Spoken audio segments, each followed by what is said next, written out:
ಹಾ madam. Modelling ಅಂದ್ರೆ ಅಷ್ಟೇ ಮತ್ತೆ ನೋಡು. Okay okay cool.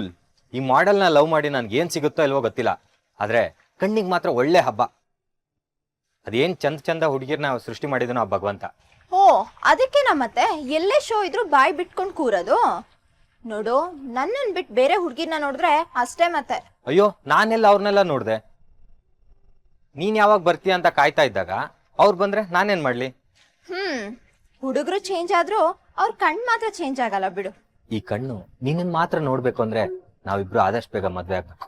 ಮದ್ವೆನಾ? ಈಗ್ಲೇ ಮದ್ವೆ ಬೇಡಪ್ಪ. ನನ್ ಮಾಡ್ಲಿಂಗ್ ಅಲ್ಲಿ ಏನಾದ್ರೂ ಸಾಧನೆ ಮಾಡ್ಬೇಕು. ಮದ್ವೆನೇ ಒಂದ್ ಸಾಧನೆ ಅಂತೆ. ಅಷ್ಟಕ್ಕೂ ನೀನ್ ಮದ್ವೆ ಆದ್ಮೇಲೆ ಮಾಡ್ಲಿಂಗ್ ಮಾಡ್ಬೇಡ ಅಂತ ಯಾರು ಹೇಳಿದ್ರು? ಮದ್ವೆ ಆದ್ಮೇಲೂ ನಿನ್ಗೇನ್ ಇಷ್ಟನೋ ಅದ್ನೇ ಮಾಡು, ನಂದೇನ್ ಅಭ್ಯಂತರ ಇಲ್ಲ. ನಾನು ನಿಮ್ಮ ಅಮ್ಮಂದೇ ಯೋಚನೆ, ಅವ್ರು ಇದಕ್ಕೆಲ್ಲ ಒಪ್ತಾರೋ ಇಲ್ವೋ. ಅಯ್ಯೋ, ಅಮ್ಮಂಗ್ ನಾನ್ ಹೇಳಿ ಒಪ್ಪಿಸ್ತೀನಿ, ಅದ್ರ ಬಗ್ಗೆ ನೀನ್ ತಲೆ ಕೆಡ್ಸ್ಕೋಬೇಡ. ನಾಳೆನೆ ಅಮ್ಮನ ಹತ್ರ ನಮ್ಮ ಇಬ್ರು ಮದ್ವೆ ವಿಚಾರ ಮಾತಾಡೋಣ.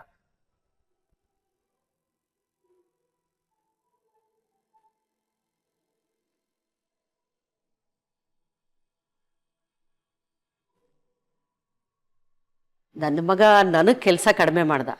ಯಾಕೆಂದರೆ ಈಗಿನ ಕಾಲದಲ್ಲಿ ಹುಡುಗಿನ ಹುಡ್ಕೋದಂದ್ರೆ ಅಷ್ಟು ಸುಲಭದ ಕೆಲಸ ಅಲ್ಲ.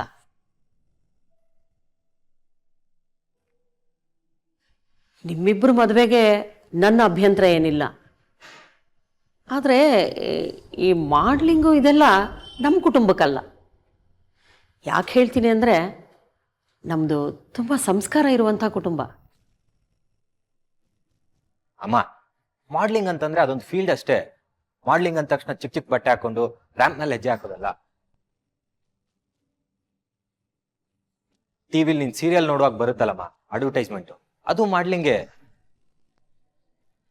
ಆಂಟಿ ನೀವು ಹೇಳ್ತಾ ಇರೋದು ನನಗೆ ಅರ್ಥ ಆಗತ್ತೆ. ನಿಮ್ಮ ಕುಟುಂಬದ ಗೌರವ ಹಾಳಾಗೋ ಥರ ನಾನು ಯಾವತ್ತೂ ನಡ್ಕೊಳಲ್ಲ. ಅಮ್ಮ, ಮದುವೆ ಆದ್ಮೇಲೆ ಎಷ್ಟೊಂದು ಜನ ಸಿನಿಮಾದಲ್ಲಿ ಆ್ಯಕ್ಟ್ ಮಾಡಲ್ವಾ? ಇದು ಹಾಗೆ. ನೋಡಮ್ಮ, ನೀನು ತಿಳಿದವಳು. ಮನೆ ಹೊರಗಡೆ ಹೇಗಿರ್ತೀಯೋ ನನಗೆ ಗೊತ್ತಿಲ್ಲ, ಆದರೆ ಮನೆ ಒಳಗಡೆ ಮಾತ್ರ ನನಗೆ ಹೇಗಿಷ್ಟನೋ ಹಾಗಿರ್ಬೇಕು. ಖಂಡಿತ ಆಂಟಿ. ನಿಮ್ಮ ಮನೆಯವ್ರನ್ನ ಕರ್ಕೊಂಡು ಬಾ, ಮಾತಾಡೋಣ.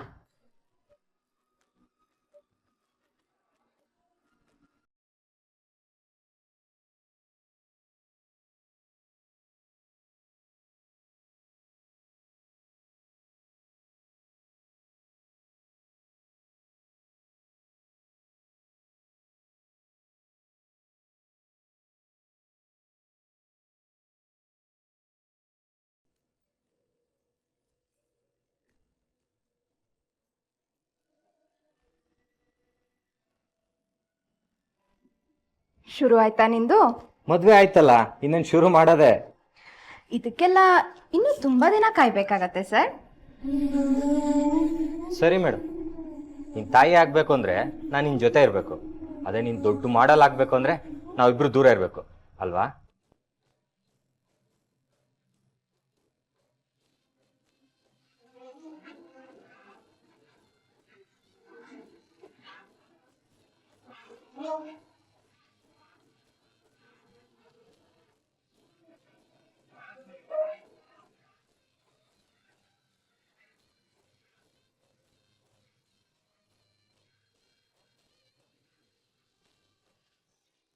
ಏನೇ ಆಗ್ಲಿ, ಸೀರೆಲ್ ಅದೆಷ್ಟು ಚೆನ್ನಾಗಿ ಕಾಣಿಸ್ತೆ ಗೊತ್ತಾ? ಸೀರೆಲಿ ಹುಡುಗಿರ ನೋಡಲೆ ಪಾರದು ನಿಲ್ಲಲ್ಲ ಟೆಂಪ್ರೇಚರು. ನಿನ್ ಟೆಂಪ್ರೇಚರ್ ಹೇಗೆ ಕಮ್ಮಿ ಮಾಡೋದು ಅಂತ ನನಗೆ ಗೊತ್ತು.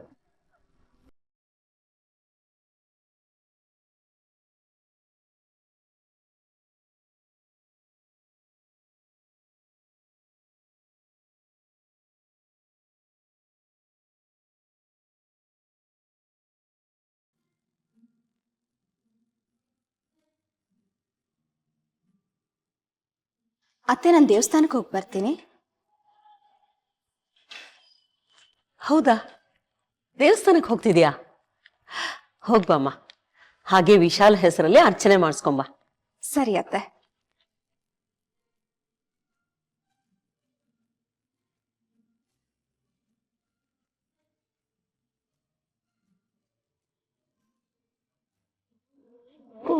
ಓ ಬೈವಾ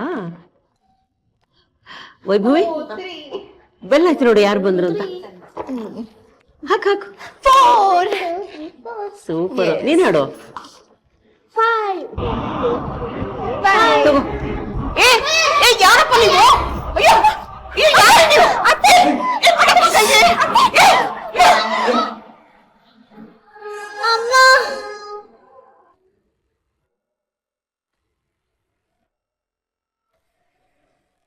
ಅಯ್ಯೋ ಬಿಡು. ಅತ್ತೆ ಬಿಡು. ಬಿಡು ಬಿಡು. ಯಾರು ಯಾರು?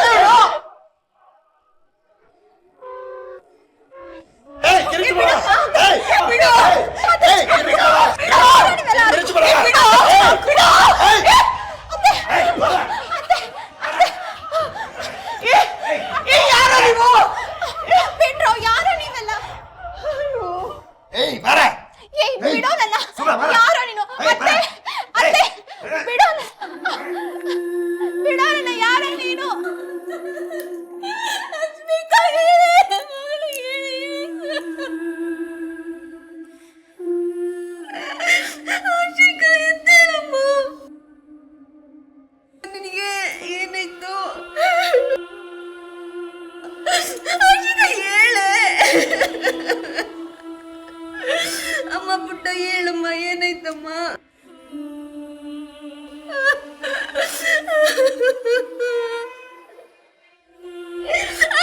ಹೇಳ ಅಜಿಗ, ಏನಾಯ್ತು ನಿನಗೆ?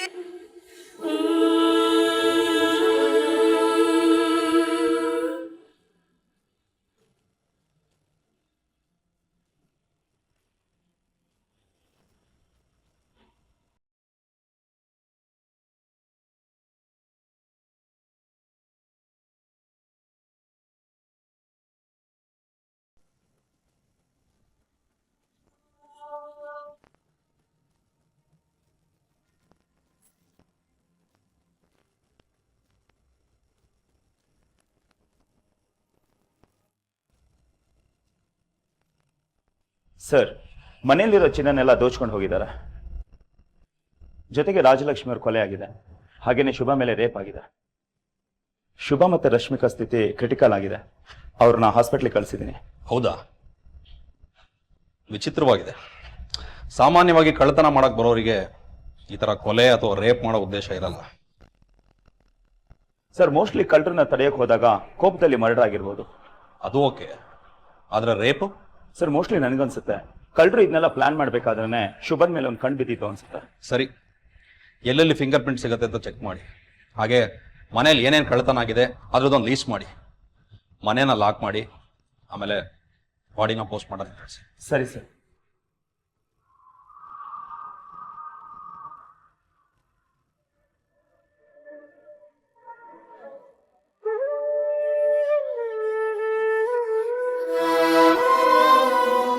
ಇದೆಲ್ಲ ಯಾವಾಗಾಯ್ತು?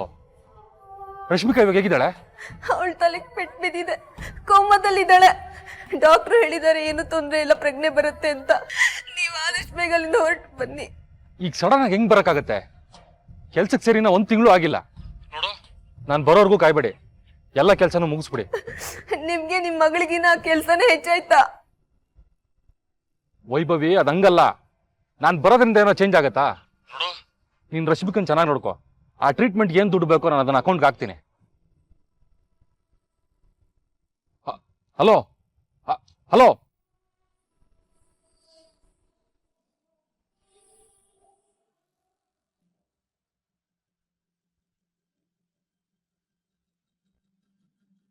ಆ ದಿನ ಏನೇನು ನಡೀತು?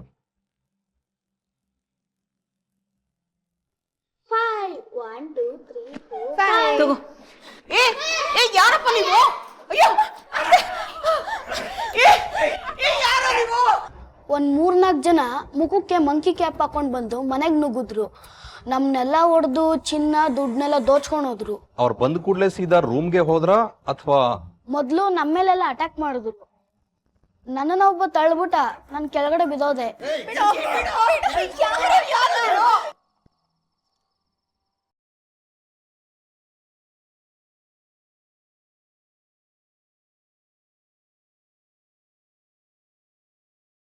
ಅದರಲ್ಲಿ ಯಾರ್ದಾದ್ರೂ ವಾಯ್ಸು ನಿನಗೆ ಗೊತ್ತಿರೋರ ಥರ ಇದೆಯಾ?